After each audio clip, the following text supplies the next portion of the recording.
اعوذ باللہ من الشیطان الرجیم، بسم اللہ الرحمن الرحیم۔ 7واں سپارہ اور 6واں رکوع۔ وَإِذْ قَالَ اللَّهُ، جس وقت پوچھا اللہ تعالیٰ نے،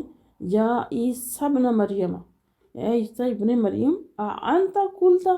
کیا تو آکھیا ہے للناس لوکاں نو، اتخذونی، کہ بنا لو منو، و امی،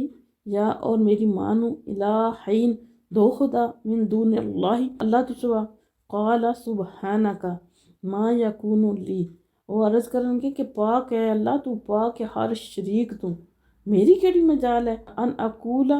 ما لیس لی بحق، میں ایسی گل کراں جدا من کوئی حق نہیں پہنچدا، ان کنتو، اور اگر میں قلتو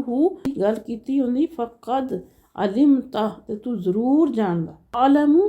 ما فی نفسی، حضرت عیسیٰ فرماتے ہیں کہ تو جاننا ہے یا اللہ جو کچھ میرے دل وچ ہے، ولا علم ما فی نفسک، لیکن میں نہیں جاندا جو کچھ تیرے علم وچ ہے، انکا انت علام الغیوب، بے شک تو ہی خوب جاننے والا تمام غیباں دا۔ یہ سوال جڑا نا تا جانا قیامت والے دن، تے اللہ تعالیٰ نے حضرت عیسیٰ علیہ السلام کو پوچھن گے کہ تسی دسو ہاں کہ تسی آکھیا ہے انہاں لوکاں نو کہ تسی منو تے میرے ماں نو جڑا ہے اللہ تو علاوہ دو خدا بنا لو، تے حضرت عیسیٰ مان گے میرا معاملہ، انہوں نے تو اپنا سارا معاملہ اپنی صفائی چ کوئی جواب نہیں دیتا، بلکہ جواب قابل غور ہے کہ خود اپنا سارا معاملہ رب دی بارگاہ چ پیش کر دیتا ہے کہ یا اللہ تو زیادہ بہتر جاننا، تو سارے رازاں نو جاننے والا، جو کچھ میں کیتا یا آکھے تو میرے نالوں زیادہ جاننا، جو کچھ تیرے علم وچ میں نہیں جان سکتا، لیکن جو کچھ میرے دل وچ ہے وہ تو سارا کچھ جاننا ہے، تو سارے غیباں دا جاننے والے، اگر میں کوئی اس طرح دی گل کیتی ہوندی تو ضرور جاننا ہے، ماں کول تو میں نہیں آکھیا لہم انہاں نو، الا سوائے ماں جڑا امرتنی تو منو حکم دیتا ہے، بھی جس گل دا، انی عبد اللہ، کہ عبادت کرو اللہ دی، ربی جڑا میرا رب ہے، و ربکم، و تہاڈا رب ہے۔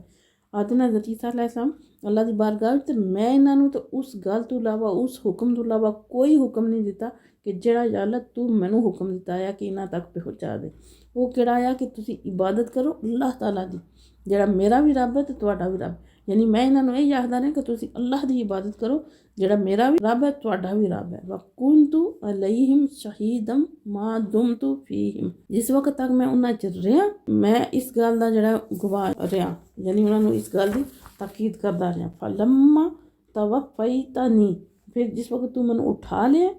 کُنْتَ أَنْتَ الرَّقِیبَ عَلَيْهِمْ، تے تو ہی پھر انہاں دا نگران ہے، یعنی جس وقت تک میں انہاں وچ میں تے انہاں نو اس چیز دی دعوت دیندا رہا، جس وقت تک میں انہاں وچ رہا، جس وقت تو منو اٹھا لیا آسمان تے پھر تو ہی انہاں دا نگہبان ہے، اور تو ہی جاننا کہ انہاں نے بعد وچ کیا کیتا ہے، وَأَنْتَ عَلَىٰ كُلِّ شَيْءٍ شَهِيدٌ، اور تو ہر چیز دا مشاہدہ کرنا پیا، تو دیکھنا پیا، تو ہر چیز نو جاننے والا، ان تو عذبہم، اگر تو انہاں نو عذاب دے، فَإِنَّهُمْ عِبَادُکَ، تے او تیرے بندے، وَإِن تَغْفِرْ لَهُمْ، اور اگر تو انہاں نو بخش دیں، فَإِنَّكَ أَنْتَ الْعَزِيزُ الْحَكِيمُ، بلا شبہ تو ہی سب تے غالب ہے اور بڑا دانا ہے۔ یعنی تو دعا کر دیں عیسیٰ علیہ السلام اللہ دی بارگاہ وچ کہ یا اللہ تو ہی جاننا ہے انہاں نے کیا کیتا ہے، تو جے اگر تو انہاں نو عذاب دیں تو تیرے ہی بندے، تے اگر بخش دیں تو سب کچھ کرنے والا ہے۔ جس وقت اے آیت حضرت عبداللہ بن عمر فرماندے کہ جس وقت حضور نے اے آیت سنی نا، میرے رب جس نے میری فرمان برداری کی تھی تے او میرے گروہ وچ ہے، جس نے نافرمانی کی تھی تو ہی عزت اور حکمت والا ہے۔ آیت پڑھ کے تو پھر آیت تلاوت فرمائی کہ ان تعذبہم، کہ اگر تو انہاں نو عذاب دیں، تو پھر چاروں قطار نہ رونا شروع کر دیتا اور عرض کی تھی اللہم امتی، یعنی اے میرے اللہ میری امت، میری امت۔ پھر اللہ تعالیٰ نے حضرت جبرائیل کو حکم دیتا کہ میرے محبوب کو جاؤ اور انہاں کو رونے دی وجہ پوچھو، حالانکہ اللہ تعالیٰ دی ذات سب کچھ جان دے۔ حضرت جبرائیل حاضر ہوئے تھے، رحمت عالم نے اپنی امت دی بخشش دے متعلق اندیشہ ظاہر کیتا، تے اللہ تعالیٰ نے پھر حضرت جبرائیل اللہ تعالیٰ فرماندے تسی میرے حبیب نو جا کے آکھو کہ اے مصطفیٰ تسی رنجیدہ نہ ہو کہ تہاڈی امت نال اس طرح دا سلوک ہوئے گا کہ تسی خوش ہوو گے، ایسا سلوک نہیں ہون لگا کہ تہانوں ناگوار گزرے، یعنی تہانوں ناپسند آوے یا تہانوں کوئی تکلیف پہنچے۔ الحمدللہ ساڈے سیاہ کاراں تے ساڈے نبی دی امت ہونے دی وجہ نال کتنا سانوں شرف اللہ تعالیٰ نے عطا کیتے۔ قال اللہ، فرمایا اللہ نے، ھذا یوم، اے دن، ینفع الصادقین، فائدہ دے گا سچا لوکاں نوں، صدقہم، انہاں دا سچ، لہم جنت تجری من تحتہا الانہار، اور انہاں واسطے او باغات ہیں جنہاں دے لے نہراں بہندیاں پئیاں، خالدین فیہا ابدا، ہمیشہ ہمیشہ وہ ادھر چ رہن گے، رضی اللہ عنہم، راضی ہو گیا اللہ تعالیٰ انہوں تو رادو انہو اور راضی ہو گئے وہ اللہ تو اللہ تعالیٰ نے نعمتیں دیکھ ذالک الفوز العظیم اور یہ بہت بڑی کامیابی ہے اللہ تعالیٰ فرماتے ہیں کہ اس دن یعنی قیامت والے دن سچے لوگوں نے انہوں نے سچ فائدہ دے گا تو دنیا 'ਚ کئی بار جڑا سچا ہوندا ہے انہوں سارے جڑا دبا لیندے سارے دے خلاف ہو جاندے سارے دے دشمن بن جاندے اور بندہ آخدا ہے سچ بول کے کی فائدہ ہوا سچ بول کے جڑا سچ بولدا اودے نال کی ہوندا ہے فرماندے ہیں اے او دن ہے یعنی قیامت دا وہ دن ہے جس دن سچیاں بندیاں نوں انہاں دا سچ فائدہ دے گا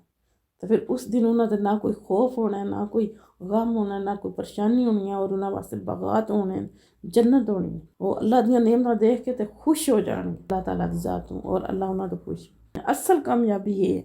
دنیا دے چند دن دی اگر اتنے تھوڑے کوئی دشمن بن بھی جاندے تے وقتی طور تے ہے اگر مشکلات آزمائش آمدیاں تو وقتی اصل زندگی آخرت دی زندگی اگر اتنے کامیابی مل جائے تو یہی سب سے بڑی کامیابی ہے للہ ملک السماوات والارض اللہ تعالیٰ دا یہ جو کچھ بھی ملک یعنی بادشاہی اللہ تعالیٰ دی بادشاہی ہے آسمانہ اور زمینہ وچ للہ ملک السماوات والارض اللہ دی بادشاہی ہے آسمانہ وچ اور زمینہ وچ وما فیہن اور جو کچھ انہاں دوواں وچ ہے انہاں دے درمیان ہے وہ ساری بادشاہی اللہ تعالیٰ دی وَهُوَ عَلَىٰ كُلِّ شَيْءٍ قدیر اور وہ ہر چیز دی قدرت رکھتا ہے یہ اللہ تعالیٰ دے یہ اللہ تعالیٰ سانوں صحیح معنی دین سمجھ کے تو عمل کرنے کی توفیق عطا فرمائے وما علینا الا البلاغ المبین